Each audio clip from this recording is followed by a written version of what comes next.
गलाकाली क्षेत्राजपुर मंडल चेरुआपड़ा उपमंडल श्रीराम जन्मभूमि मंदिर निर्माण निधि समर्पण अभियान गोटे बैठक चेरुआपड़ा श्रीराम मंदिर ठाणे अनुष्ठित हो बैठक में चेरुआपड़ावासी सर्वसम्मति रे सुबोध कुमार दोरा को अभियान प्रमुख और उमाकांत रणा को निधि प्रमुख रूपे बछा जाइथिला।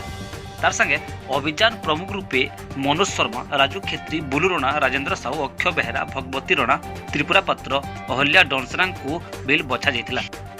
ई बैठक रे राष्ट्रीय स्वयंसेवक संघर जिला कार्यवाह रामकृष्ण नायक समर्पण निधि विषय थी पड़ावासी को अवगत करथिले। तार संगे ई अभियान रे प्रांत प्रमुख सुधीर बहिदार और नगर अभियान प्रमुख नंदकिशोर मिश्र उपस्थित थिले।